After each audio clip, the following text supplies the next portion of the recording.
আমার স্বর্গস্থ পিতা, পরম পিতা, পরম ঈশ্বর, তোমার ধন্যবাদ করি, প্রশংসা করি, গৌরব করি পিতা। পিতা, প্রতিদিনের ন্যায় আজও তোমার কাছে উপস্থিত হয়েছি প্রার্থনা নিয়ে। কেননা পিতা, প্রতিটা দিন, প্রতিটা মুহূর্ত আমরা তোমাকে অনুভব করি।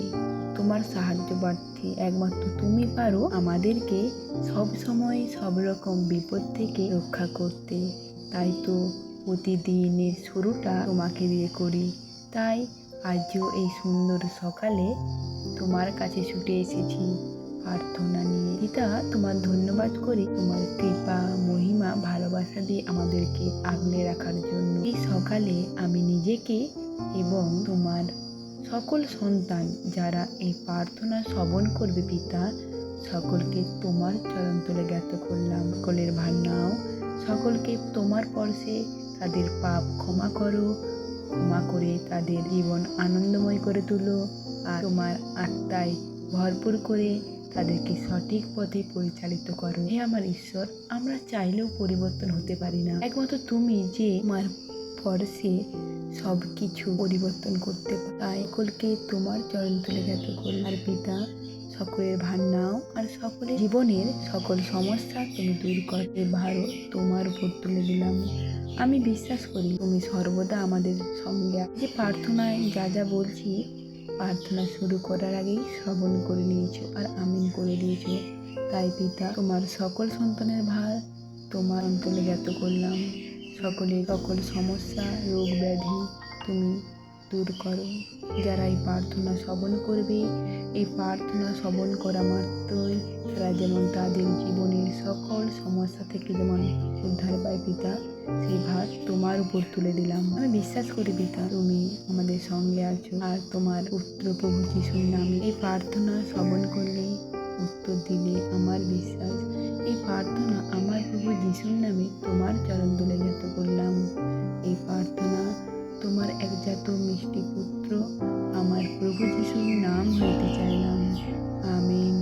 এবার আসা যাক বাক্যে। মার্ক 11:23-26 পদ। যিশু উত্তর দিলেন, ঈশ্বরে বিশ্বাস রাখো। আমি তোমাদের সত্যি বলছি, কেউ যদি এই পর্বতটিকে বলে, যাও উপড়ে গিয়ে সমুদ্রে পড়ো, কিন্তু তার মনে কোনো সন্দেহ পোষণ না করে বিশ্বাস করে যে সে যা বলেছে তাই ঘটবে, তার জন্য সেই রকমই করা হবে।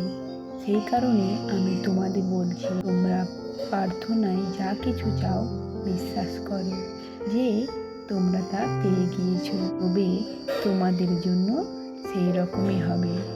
আর তোমরা যখন প্রার্থনা করার জন্য দাঁড়াও, যদি কারো বিরুদ্ধে তোমাদের কোনো ক্ষোভ থাকে, তাকে ক্ষমা করো, যেন তোমাদের স্বর্গস্থ পিতাও তোমাদের সকল পাপ ক্ষমা করেন। আমিন। তাই বলি, হে আমার ভাই বোনেরা, তোমরা বিশ্বাস করো, তোমরা ধন্যবাদের সহিত তার কাছে যা চেয়েছো তা তোমরা পেয়ে গেছো। আর প্রার্থনা করার আগে তোমরা সকলকে ক্ষমা করো যাদের বিরুদ্ধে তোমাদের অভিযোগ রয়েছে। তাই বলি, হে আমার স্বর্গস্থ পিতা, আমার সাথে সাথে আমার যে সকল সন্তানেরা আছে পিতা, সকলকে ক্ষমা করো। আমিন।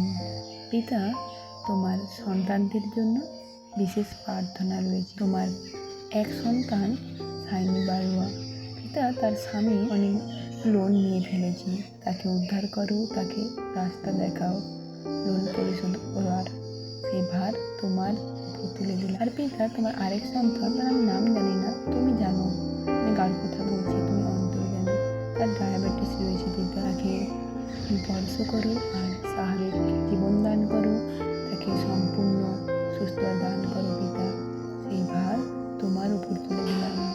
আর পিতা, তোমার আরেক সন্তান রাধিকা ভৌমিক, পিতা, তার শ্বাসকষ্ট হয়, গলায় টনসিল হয়েছে পিতা, তাকে তুমি তোমার পরিস্থিতি সুস্থ দান করো পিতা, সেই ভারও তোমার উপর তুলে দিলাম। আর পিতা, তোমার আরেক সন্তান দেবশ্রী, পিতা, সে আর্ট কলেজে এক্সাম দিবে, সে তোমার কাছে সাহায্য প্রার্থী পিতা, সে যেমন সুন্দরভাবে পাস করে যায়, আর সঙ্গে সঙ্গে থেকেও আর তার কলম হয়ে যেও, তার মাথা ঠান্ডা রেখো, তুমি তার হয়ে এক্সামটা দিও পিতা, সেই ভারও তোমার উপর তুলে দিলাম।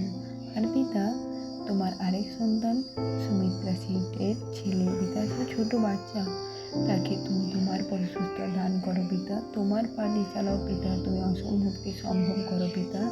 তুমি তোমার সন্তানকে তোমার জীবন্ত সাক্ষ্য করে তোলো পিতা। আমি সেই ভার তোমার উপর তুলে দিলাম পিতা। তোমার আরেক সন্তান ধরে বস পিতা, তার সকল পাপ ক্ষমা করো, তোমার পর্শে থেকে সুস্থতা দান করো, তার ঘাড়ের যন্ত্রণা নিরাময় করো পিতা। তার তোমার পর্শে তার জীবন পরিবর্তন করে তোমার পথে পরিচালিত করো পিতা। সেই ভার তোমার উপর তুলে দিলাম। আমার বিশ্বাস পিতা, তুমি প্রার্থনা শ্রবণ করলে, তোমার সকল সন্তানের ভার তুমি নিলে, আর তোমার পর্শে তাদের সুস্থ দান করলে পিতা। এই প্রার্থনা আমার প্রভু যিশুর নাম হইতে চাইলাম, আমেন।